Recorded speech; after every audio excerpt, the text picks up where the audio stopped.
In solemn remembrance of our late colleague, Dr. Ricky A.J. Sincon. His untimely passing has brought grief not only to this assembly, but to the people of Meghalaya, whom we all serve.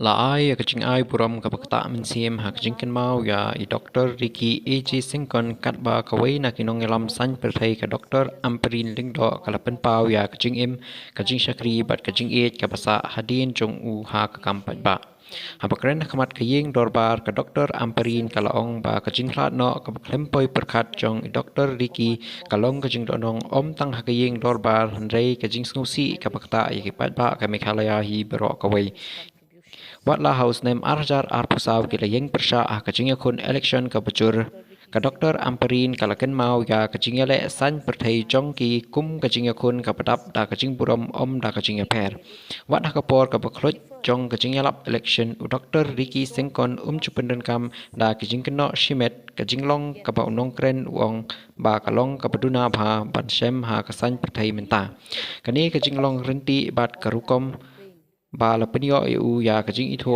tang nagi ko nong kersan hanrei ru na kabeng persya eu kajing kren buram kalara ru ya ka khubor ka bakham he ba ka san perthai ka dei bansa kum karinsan jong kijing mut kajing shakri bat kajing kikli ban kala long ka chaka jong kajing isi ban buram ya kajing kan mau jong I Dr. Ricky Sincon ka Dr. Amperin kala kentu ya kinong yalam ban penne ya kajing along renti ha ka kampat ba bat ban bu shakmat ya ka bha ka miat jong ki pat ba bat ya kijing ya pher liang hawa phai sha ka lenti kajing im jong u ka Dr. Amperin kala pen pau pa I Dr. Ricky Sincon ilayat na ka perthai puli puthi sha ka rensan pat ba da ka minsim ka baskem bat kajing et ka bajiliu kumunong hikai lathaw ya ka dur kajing mut kajing perkhat kum dkhot ka parliament ula thau dor ya ki policy kajing don jong u ha kajing tai dorbar kala pen khlan ya kajing kren pat ba bat kajing shisha jong u kala pen kin mau ba ka san perthai ka ba tam ka dei kajing shakri kajing ya pher la ong ka Dr. Amperin ha ka bakut la pha ya kajing skolem ki bajliu shakayeng kasem ki paralok bat paro ki besngusi ya kajing klat no jong Dr. Ricky rengkat kajing kermen ba kanuksa jong kajing long renti kajing rit mensim pat kajing IT jong u kandang betin lenti ya kinong yalam napteng kiliang san perthai ba pher ha kajing kan mau kayeng dorbar kam shuyam tang ya unong trei pat ba hanrei o parlok unong hikai ba dukun jong kilum u bakasur jong u menta kalas ngapjar the heat of that campaign, he never succumbed to the rising trend of direct personal attack.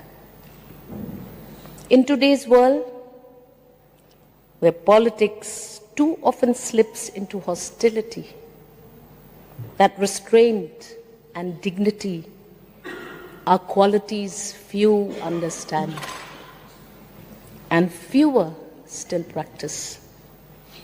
For that, he earned not only respect from his supporters, but also from those of us who stood against him. This is a lesson we must carry forward.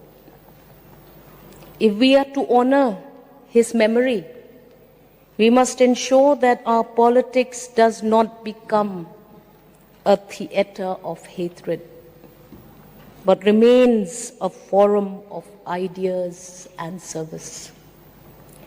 Differences will always exist,